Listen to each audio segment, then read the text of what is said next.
जय श्री राम भक्तों, धर्म कर्म जीवन में आप सभी का स्वागत है। आज सब कुछ राम में है, चारों तरफ श्री राम के जयकारे हैं, राम में होकर सब उत्साह में, और ये सब देखकर हम भी मोहित और उत्साहित हैं।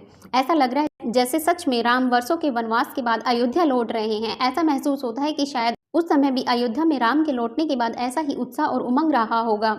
अब सवाल यह उठता है कि क्या यह राममय होना बाहरी है या हम सब सच में राममय हो गए हैं?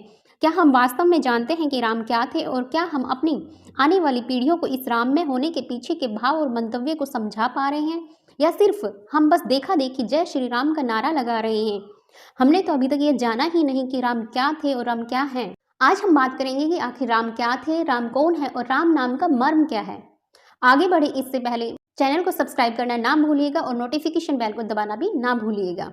तो चलिए हम बात करते हैं कि राम क्या है और हम क्या वास्तव में राम में हैं। क्या हमने वास्तव में राम को अपनाया है और अपने जीवन में उनके कुछ अंश को भी शामिल करने की कोशिश की है, या फिर बस चारों तरफ राम राम हो रही है तो हम भी बस जय श्री राम और राम राम के जयकारे लगाए जा रहे हैं।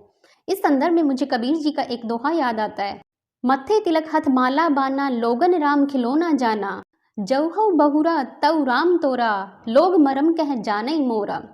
यानी कि माथे पे तिलक लगा लिया, हाथ में माला पहन ली और लोग राम राम किए जा रहे हैं, यानी भगवान राम को एक खिलौने के रूप में अपना लिया है। राम तेरा है, राम मेरा है, इस तरह के बस अहंकार में डूबे जा रहे हैं। तो हमें वास्तव में जानना है कि आखिर राम क्या थे और राम क्या है। जैसा कि आप सभी जानते हैं कि भगवान श्री राम को मर्यादा पुरुषोत्तम कहा जाता है। राम को मर्यादा पुरुषोत्तम कहने के पीछे का भाव यह है कि राम ने हर परिस्थिति में अपनी मर्यादा का पालन किया। उन्होंने परिस्थितिवश अपनी मर्यादा और सदाचार को नहीं छोड़ा। उन्होंने भगवान होते हुए भी एक सामान्य मनुष्य की तरह अपना जीवन जिया। उन्होंने मनुष्य के जीवन में आने वाले हर संघर्षों का सामना सदाचार व मर्यादा के साथ किया। इसके साथ उन्होंने कोई समझौता नहीं किया, इसीलिए उन्हें पुरुषोत्तम यानी पुरुषों में उत्तम माना गया है। वे तो भगवान थे, चाहते तो क्षण भर में किसी भी समस्या को दूर कर सकते थे या फिर समस्या को आने ही ना देते, लेकिन वे हमें आचरण की शुद्धता व चरित्र की मर्यादा को सिखाना चाहते थे।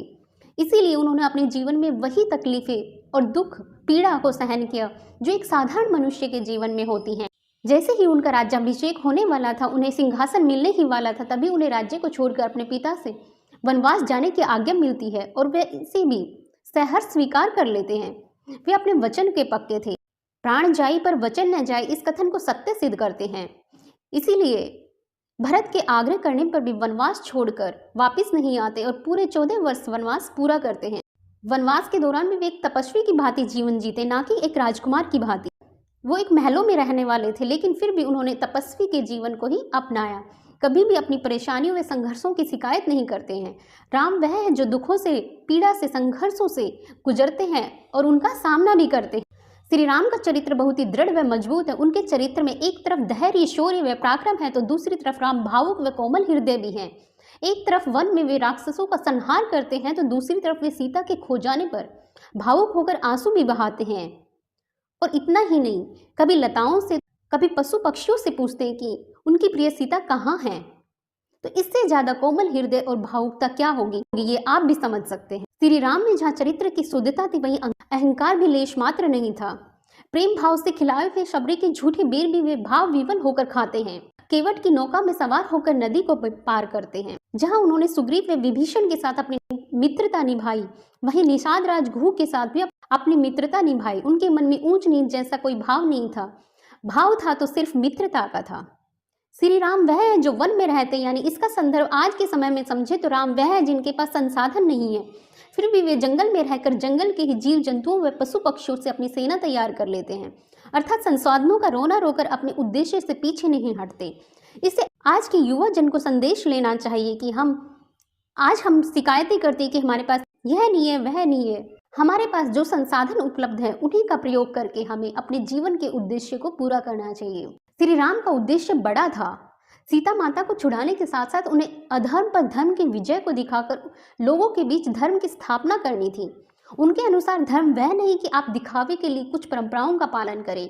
श्री राम के लिए धर्म का अर्थ जीवन को सदाचार, संयम से जीना व मानवता की रक्षा करना था। तो इसी तरह आज हमें भी जीवन का उद्देश्य बड़ा रखना है, मानवता की रक्षा करनी है, आपस में धर्म के नाम पर लड़ना झगड़ना नहीं है। भगवान श्री राम ने लंका को जीत कर भी विभीषण को लौटा दिया था, क्योंकि उन्हें धन, पद या राज्य नहीं चाहिए था।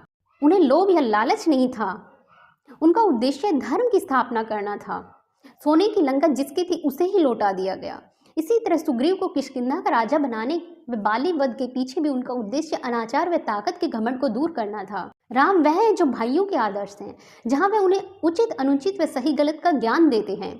जब भरत व लक्ष्मण केकई माँ से नाराज होते हैं और उन्हें भला बुरा कहते हैं तो वे अपने भाइयों को माता का अपमान न करने की शिक्षा देते हैं और भरत को अपने पिता की आज्ञा का पालन करने को कहते हैं। राम को तो केकई माता से भी कोई शिकायत नहीं है, क्योंकि वे जानते हैं कि केकई माता ही तो थी जो उनसे सबसे ज्यादा प्यार करती हैं। वे एक पल में एक वचन के कारण उनके प्यार और ममता को नहीं जुटला सकते। उनके लिए केकई माँ की आज्ञा उतनी ही महत्व रखती थी जितनी कौशल्या माता की और राजा दशरथ की। आज के समय में हमें इस विश्वास से प्यार को समझने की जरूरत है। आज हम छोटी छोटी बातों में आकर अपने रिश्तों में कड़वाहट, नफरत घोल देते हैं और एक दूसरे को अपशब्द बोलने लगते हैं। राम को तो वनवास मिला था, तब भी उनके मन में माता केकई के लिए उतना ही सम्मान और उतना ही प्रेम भाव था जितना उससे पहले था। राम के वनवास से लौटने पर भी जब वे केकई माता को नहीं देखते तो भी वे राज्याभिषेक नहीं कराते, क्योंकि वह सुमंत जी से कहते कि अयोध्या नगरी के लोगों ने केकई माता का विरोध किया है, इसलिए वे यहाँ नहीं है। जब तक सब लोग उन्हें माफ नहीं कर देते वे राज्य ग्रहण नहीं करेंगे, क्योंकि अगर राज्य में एक भी विरोध है तो वहां राम राज्य स्थापित नहीं हो सकता।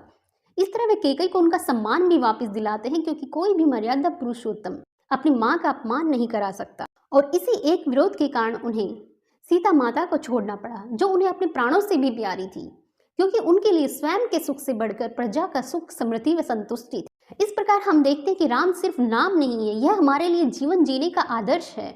हमें राम को सिर्फ बाहरी तौर पर नहीं अपनाना है, हमें राम को अपने अंतर में धारण करना है, उनके आदर्शों का अनुसरण करना है, उनके स्थापित धर्म को अपनाना है। एक तरफ हमें अपने आदर्शों पर अडिग, दृढ़ व मजबूत होना है तो दूसरी तरफ कोमल हृदय व भावुक भी होना है।